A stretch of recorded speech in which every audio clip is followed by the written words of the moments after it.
5 बेटियों की माँ होना कोई मामूली बात नहीं होती। सबसे ज़्यादा मुश्किल तो तब पड़ती है जब पति ही बेटियों से नफ़रत करता है। पहली बेटी पैदा हुई तो ससुराल वालों ने झूठी मुबारक दी थी, मगर एक के बाद एक बेटी की पैदाइश से ससुराल वालों ने मेरा जीना मुश्किल कर दिया। शायद जिस गांव में मैं रहती थी वहाँ पर एक औरत को सम्मान तभी दिया जाता है जब वह बेटियों के साथ साथ बेटों को भी जन्म दे। जब मेरे यहाँ चौथी बेटी पैदा हुई तो पति ने उस बेटी को देखना भी गवारा नहीं किया और सास मुझे अस्पताल में ही अकेला छोड़कर घर वापस आ गई। जब तबीयत कुछ ठीक हुई तो अपनी फूल सी बेटी लेकर मैं खुद ही घर की तरफ बढ़ने लगी। जब मैं अस्पताल से बाहर निकली तो एक गरीब बूढ़ी औरत अस्पताल के बाहर बैठी थी। मुझे देखकर बड़ी खुश हुई और बच्ची को मांगने लगी। मैंने बच्ची को उसे दे दिया तो कहने लगी, परेशान मत हो, एक दिन तुम्हारा पति तुम्हें ज़रूर मानेगा। मैं थोड़ा सा मुस्कुरा दी। घर जाते ही मुझ पर मुसीबत टूट पड़ी। पति ने मेरा स्वागत थप्पड़ मार कर किया था। सास ने मुझसे मेरी बेटी को लेकर बिस्तर पर पटकने के अंदाज में रखा और कामों को मेरे हाथ में पकड़ा दिया। मेरी जेठानी जो 3 बेटों की माँ थी, बात बात पर बेटों की माँ होने का रौब जमाया करती थी। मैं खामोशी से सब सहन कर रही थी। जिंदगी गुजरने लगी। मेरी बच्चियों को बाप और दादी का प्यार नहीं मिल सका। अब मैं अक्सर यह सोचा करती थी कि बेटियों को भी तो भगवान ने ही बनाया है। सब कुछ भगवान के हाथ में है। जिसे चाहे बेटा दे, जिसे चाहे बेटी दे, फिर क्यों इसका कसूर एक औरत को ही ठहराया जाता है। धीरे धीरे समय बीतता गया और मैं एक बार फिर से प्रेग्नेंट हुई। 4 बेटियों के बाद अब मेरा भी यही राय थी कि अब मुझे भगवान बेटा दे दे, ताकि इस बार मैं सास और पति के भरोसे पर खरी उतर सकूं। समय जैसे जैसे गुजर रहा था, मेरा डर बढ़ते चला जा रहा था। मेरे पति मुंबई में काम करते हैं। इस बार तो उन्होंने साफ साफ कह दिया कि अगर इस बार भी तुमने बच्ची को जन्म दिया तो मैं तुम्हें डिवोर्स दे दूंगा। उनकी इस धमकी से मेरा शरीर कांपने लग गया था। मैं पूरा दिन रोती रहती और भगवान से प्रार्थना करती रहती, पर शायद मेरी मुसीबतें अभी ख़त्म नहीं हुई थीं। उस रात जब अस्पताल में मुझे होश आया तो नर्स मेरे सर के पास खड़ी थी। मुझे होश आता देखकर मुस्कुराते हुए बोली, मुबारक हो, आपने एक प्यारी सी बेटी को जन्म दिया है। उसके यह शब्द मुझे सदमे में ले जा चुके थे। मेरी आंखों से आंसू बह रहे थे। एक बार फिर मैं और मेरी बेटी एक खतरनाक पाप की सज़ा भुगतने वाले थे। मेरा दिल चाहा कि मेरी सांसें वहीं रुक जाएं और मैं इस मुसीबत से बच जाऊं, मगर यह मुमकिन ही नहीं था। वह नन्ही सी गुड़िया रो रही थी और मैं उसे सीने से लगाकर रो रही थी। काश वह किसी और के यहाँ जन्म ले लेती। यहाँ बेटे की सूरत मेरी गोद में डाल दी जाती, लेकिन मैं भगवान की राय में राजी थी।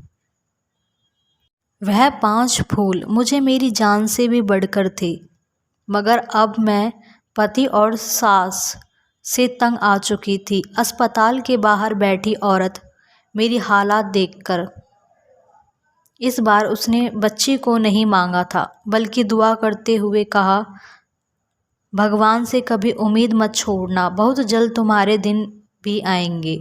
मैं दिल ही दिल में दर्द की सांस खींचे जा रही थी। रात के 8:30 बज रहे थे। मैं रिक्शे में बैठकर अकेले घर तक पहुंची। मेरा पूरा शरीर कांप रहा था। मैं हिम्मत करके दरवाजे पर आई। 1 बार, 2 बार, यहाँ तक कि 1 घंटा गुजर चुका था, मगर किसी ने दरवाज़ा नहीं खोला। अंदर से मेरी बेटी की रोने की आवाज़ आ रही थी। अंधेरा हो चुका था मगर किसी ने भी दरवाज़ा नहीं खोला। मैं भी दरवाजे से टक कर बैठी रही और रोती रही। आधी रात में मुझे दरवाज़ा खुलने की आवाज़ आई तो मैं झट से उठ गई। दरवाज़ा मेरी बड़ी बेटी ने खोला था। मैं तुरंत अंदर आई और उससे लिपट कर रोने लगी। मेरे ना होने पर उन चारों ने ना जाने कौन कौन से जुल्म बर्दाश्त किए होंगे। मेरा पति बेखबर सो रहा था। मैं भी खामोशी से अपनी 5वीं बेटी के साथ कमरे में जाकर सो गई।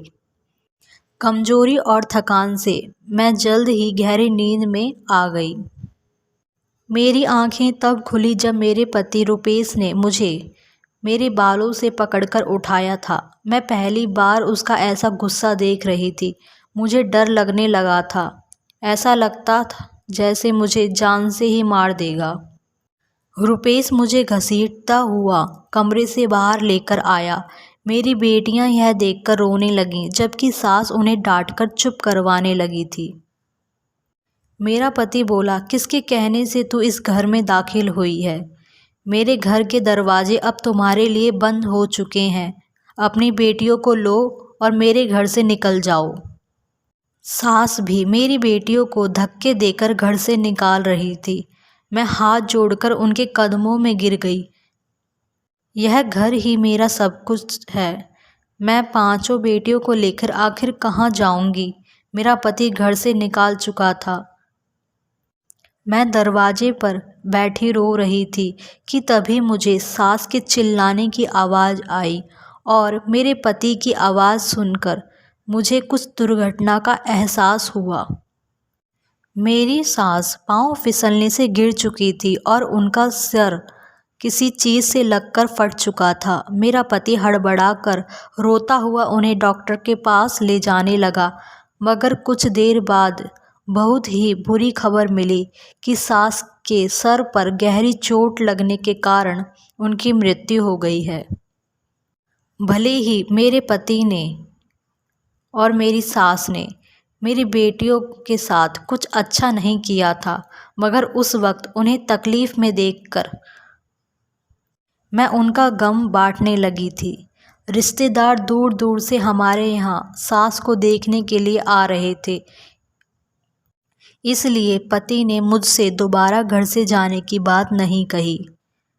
वक्त गुजरता गया और रुपेश के व्यवहार में भी पहले से कुछ बेहतर बदलाव आने लगा। मुझसे ज़रूरत पड़ने पर बात कर लिया करता था और अपने बेटियों को तो एक नज़र देखना भी गवारा नहीं करता। मैंने नोटिस किया था कि वह अब दूसरी औरत में ज़्यादा दिलचस्पी लेने लगा है। मेरे सर पर अब एक और खतरा गिर चुका था कि कहीं वह बेटों की चाह में दूसरी शादी ना कर ले। मेरी बेचैनी दिन प्रतिदिन बढ़ती जा रही थी और एक ऐसा भी दिन आया जब मेरा सोचना सही साबित हो गया। मेरे पति मेरे पास आए और बोले, मम्मी को गुजरे हुए 3 महीने हो चुके थे और अब मुझे वापस मुंबई भी जाना है। मैं मुंबई जाने से पहले दूसरी शादी करना चाहता हूँ क्योंकि तुम तो बेटियाँ पैदा करने की मशीन बनी बैठी हो। यही ख्वाहिश मेरी माँ भी दिल में समाए दुनिया से चली गई। पति के यह शब्द मेरा खून खौला रहे थे। पहले की मुसीबत क्या कम थी जो अब मेरे सर पर सौतन भी लाना चाहते हो? मैं उन्हें समझाने लगी मगर वह उल्टा सोच रखने वाला इंसान मेरी बात कहाँ सुनने वाला था। उस रात मैं बहुत रोई। मुझे मेरी ज़िंदगी एक बोझ लगने लगी थी। दिल चाहा कि मैं खुद को इस दुनिया से आज़ाद कर दूं, मगर जब ख्याल अपनी बेटियों का आता तो इस इरादे को मैं भूल जाती। सुबह हुई तो मेरा शरीर बुखार से तड़प रहा था। पहले तो पति ने ध्यान नहीं दिया मगर जब मेरी तबीयत ज़्यादा बिगड़ने लगी तो मुझे डॉक्टर के पास ले गया। मुझे हैरानी तब हुई जब डॉक्टर ने कहा कि आप माँ बनने वाली हैं। उसके यह शब्द मुझे कोई ख़ास खुशी नहीं दिए बल्कि उल्टा मेरे मुसीबत बढ़ा रहे थे। मेरे पति को आज रात वापस मुंबई जाना था। जब उसने यह खबर सुनी तो खामोशी से मुझे घर ले आया। घर आकर तेज आवाज़ से कहने लगा, अगर इस बार तुमने बेटा जन्म दिया तो ठीक, वरना अगर बेटी हुई तो उसे मार देना या फिर जिंदा दफन कर देना, मगर इस घर में मत लाना। अगर मेरी बात के खिलाफ हुई तुम्हारी 5 बेटियों को ऐसी जगह पाओगी जहाँ से तुम कभी भी उनसे नहीं मिल पाओगी। पति की यह शर्त सुनकर मैं दंग रह गई। रुपेश मुंबई चला गया और मैं डर का शिकार हो चुकी थी। जैसे जैसे वक्त करीब आ रहा था मेरा दिल और ज़्यादा तेज़ धड़कता जा रहा था। मैं हर समय भगवान से यही प्रार्थना करती कि इस बार मुझे बेटा मिल जाए। मेरे घर में एक और बेटी आने का मतलब था बाकी 5 बेटियों से भी हाथ धो बैठना। मैं नन्ही सी जान को किसी भी तरह मौत के घाट नहीं उतार सकती थी। समय पूरा हुआ और मैं भगवान से प्रार्थना करती रही। मुझे इस बार बेटा ही चाहिए था, मगर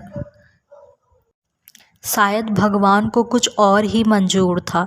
एक बार फिर मैंने बेटी को जन्म दिया था। पति का बार बार आता फ़ोन मैं काट दे रही थी। उसे क्या बताती कि आप 6ठी बेटी के बाप बन चुके हो। मेरे लिए यह बिल्कुल भी आसान नहीं था, मगर अब मैं दिल पर पत्थर रखकर फैसला कर चुकी थी कि मैं इस बेटी को साथ लेकर नहीं जाऊंगी। मैं इस मासूम बच्ची को मारने की सोच भी नहीं सकती थी और ना ही उसे जिंदा दफन कर सकती थी। मुझे कोई बीच का रास्ता निकालना था और यह काम शायद मेरे लिए दुनिया का सबसे बड़ा मुश्किल काम था। मैं अस्पताल से बाहर निकली, सामने वही गरीब बूढ़ी औरत बैठी थी। ना जाने उस वक्त मेरे दिमाग में क्या आया, मैंने उस गरीब औरत को अपने साथ ले लिया और अस्पताल से हटकर दूसरी जगह पर चले आई। वह औरत हैरान थी, मगर जो बात मैंने उससे कही उसे सुनकर वह एकटक मुझे देखने लगी। कुछ देर खामोश रहने के बाद उसने हाँ में सिर हिला दिया और मेरी बेटी को गोद से उठा लिया। मेरा दिल टुकड़ों में बट गया था। एक माँ के लिए अपने बच्ची को खुद से जुदा करना बिल्कुल भी आसान नहीं था। मैं दिल पर पत्थर रखकर घर की तरफ वापस आ गई। घर पहुंचते ही रुपेश का फ़ोन आया। शायद वह मेरे जवाब का इंतज़ार कर रहा था। मैंने डरते हुए उसे बताया कि मैंने एक बार फिर बेटी को ही जन्म दिया है। रुपेश उसके जवाब में कुछ ना बोला और कुछ देर बाद कॉल कट हो चुका था। वक्त गुजरता गया और रुपेश को गए हुए 3 साल बीत गए। इस दौरान वह एक बार भी वापस कश्मीर नहीं आया और ना ही मुझे कभी फ़ोन करने की कोशिश की। हर महीने पैसे ज़रूर भिजवा दिया करता था, जिससे मेरा और मेरी बच्चियों का गुजारा हो जाया करता था। मुझे दोबारा वह गरीब औरत कहीं नज़र नहीं आई थी और मेरी 5 बेटियों मेरे पास मौजूद थी, मगर मुझे रह रह कर उस बच्ची की याद आती थी जिसे मैंने 3 साल पहले एक गरीब औरत को दे दिया था। अब तो लोग तरह तरह की बातें करने लगे थे। कुछ का कहना था कि रुपेश मुंबई में किसी दूसरी लड़की से शादी कर चुका है और मेरे भांजा बता रहा था कि रुपेश की दूसरी पत्नी से एक बेटा भी पैदा हो चुका है। इन लोगों की बातें मुझे परेशान कर रही थी। मैं जब भी पति को कॉल करती वह मेरा फ़ोन नहीं उठाता था। अब तो उन्होंने पैसे भिजवाना भी बंद कर दिया था। अब भीख मांगने की नौबत आ चुकी थी। जब पूरे घर में खाने पीने की चीज़ें ख़त्म हो गई थी तो मैंने खुद काम करने का फ़ैसला किया। जहाँ भी काम मांगने जाती तो लोग मजाक उड़ाते कि पति मुंबई में लाखों कमा रहा है और पत्नी घरों में नौकरियाँ ढूंढ रही है। पति का इंतज़ार करते करते 18 साल बीत गए। मैंने अपनी ज़िंदगी यह 18 साल अपने बच्चियों के साथ गुजारे थे। मैंने अपनी 3 बेटियों की शादी कर दी थी। 18 सालों में मैंने झाड़ू पोछा करके अपने बच्चे का पालन पोषण किया था, जबकि पति ने इस दौरान एक बार भी पलट कर नहीं देखा और ना ही कोई फ़ोन किया। सोमवार का दिन था।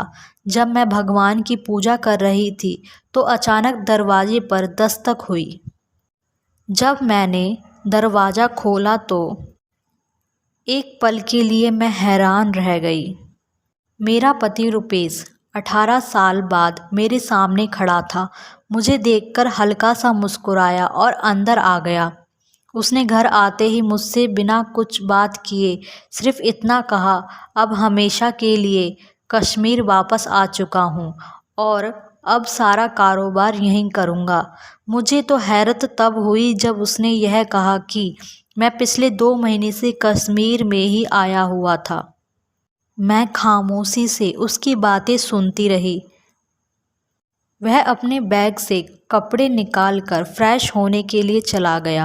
18 सालों में मुझे रुपेश के बिना जीने की आदत हो चुकी थी, मगर तकलीफ़ तो तब हुई जब उसने एक बार भी अपनी बेटियों के बारे में नहीं पूछा और ना ही मुझसे यह पूछा कि 18 सालों में मैंने अपना और अपनी बच्चियों का पालन पोषण कैसे किया। शायद यहाँ भी मुझे ही सब्र करना था। रुपेश बाहर निकला और कुछ ऐसा शब्द बोला जिसे सुनकर मेरी सांसें ही रुक गई थी। वह कहने लगा कि मैं कश्मीर में एक लड़की को पसंद कर चुका हूँ। उसका नाम पूजा है और अगले सोमवार को उसकी और मेरी शादी है। वह मुझे बताकर दोबारा घर में जा चुका था। मैं उसे जाता हुआ देख रही थी। क्या कोई इस हद तक लापरवाह हो सकता है? उसकी बेटियां उसके प्यार के लिए तरस रही थीं, मगर उसे तो कोई परवाह ही नहीं थी। सोमवार का दिन भी आ गया। घर को दुल्हन की तरह सजा रखा था। मेरी बेटियां खामोशी से एक कमरे में छुपकर बैठ गई थीं। उन्हें इस शादी में कोई दिलचस्पी नहीं थी। रुपेश बहुत खुश था। मुझे बताने लगा कि पूजा अपनी माँ के साथ यहीं आ रही है, यहीं पर उसका और मेरा विवाह होगा और फिर अगले ही हफ्ते मैं पूजा के साथ मुंबई वापस चला जाऊंगा। मेरा सब्र का घूंट ख़त्म हो चुका था, लेकिन मेरा चुप रहना ही मेरा बेहतरीन जवाब था। मैं खामोशी से सर झुकाकर जब उसके कमरे में गई तो वह लड़की सामने बैठी थी जिसे रुपेश का विवाह होने वाला था। उसे देखकर मेरे पैरों तले ज़मीन निकल गई थी। उस लड़की की उम्र 17-18 साल होगी, जो अपने नज़रों से बार बार मुझे देख रही थी, जबकि वहीं दूसरी तरफ मेरा पति उस लड़की की माँ को पैसे पकड़ाता हुआ ना जाने क्या बातें कर रहा था। पैसों की भीड़ में आज एक औरत को मासूम लड़की का चेहरा नहीं दिख रहा था। तभी रुपेश की कॉल आई और वह खामोशी से कमरे से निकल गया। मैंने जब उस लड़की की माँ को देखा तो मुझे लगा कि मैंने इन्हें पहले भी कहीं देखा है, मगर कहाँ, यह याद नहीं आ रहा था। वह औरत भी बार बार मुझे ही घूर रही थी। मैं जल्दी से कमरे से निकल आई और अपने दिमाग पर जोर देने लगी। पंडित भी आ चुके थे। तभी मेरे दिमाग में ख्याल आया और मेरे होश उड़ गए। यह कैसी मुसीबत टूटने वाली थी। मेरा शरीर पूरा सुन्न पड़ चुका था। तब मैं बाहर निकली और पूजा की माँ को पकड़कर अपने सामने किया और मैं उसे देखकर बोली कि तुम वही औरत हो ना जिसे मैंने अपनी बेटी दी थी। मेरी बात सुनकर वह हक्की बक्की रह गई और बोली, हाँ मैं वही हूँ, मगर तुम कौन हो? रुपेश सवालिया नज़रों से हमें देख रहा था। मैं गुस्से में बोली, कि मैं वही औरत हूँ जिसने 18 साल पहले अपनी इसी पति से डरकर अपनी बेटी तुम्हारे हवाले की थी। यह खबर किसी पाप की तरह गिर रही थी। रुपेश घबराया हुआ था। वह औरत सीने पर हाथ रखकर ज़मीन पर बैठ चुकी थी, जबकि पूजा हैरत से मुझे देखने लगी थी। जब रुपेश होश में लौटा तो उस औरत से सवाल करने लगा। वह औरत अब मालदार हो चुकी थी, लेकिन मेरी बात को सच मान गई। पूजा मेरी और रुपेश की बेटी है। अगर एक पल भी देर हो जाती तो ना जाने क्या हो जाता, कौन सी मुसीबत टूट पड़ती। रुपेश अपना बाल पकड़ता हुआ ज़मीन पर गिर चुका था और होश आते ही घर से बाहर निकल गया। उसको बेटियों से नफरत थी, मगर जो पाप वह करने जा रहा था वह बहुत बड़ा पाप था। पूजा ज़मीन पर बैठकर रो रही थी और मैं बेबसी से उसे रोता हुआ देख रही थी। रुपेश को घर से गए हुए काफ़ी देर हो चुकी थी। 2 दिन गुजर चुके थे और फिर दरवाजे पर एक एम्बुलेंस आई जिससे रुपेश को उतारा गया। उसका 2 दिन पहले एक्सीडेंट हुआ था। उसकी एक टांग टूट चुकी थी। उसकी जुबान दांतों में आकर कट चुकी थी।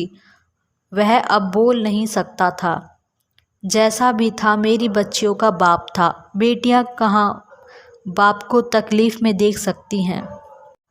जब मेरी बेटियां रुपेश की सेवा करती, वह नज़र झुकाकर रोने लगता था।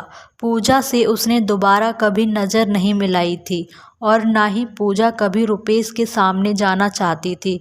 कुछ दिनों के बाद रुपेश ने अपना सारा धन अपनी 6 बेटियों के नाम कर दिया और बेटियों से माफ़ी मांगी और अब हम सब खुश रहने लगे थे।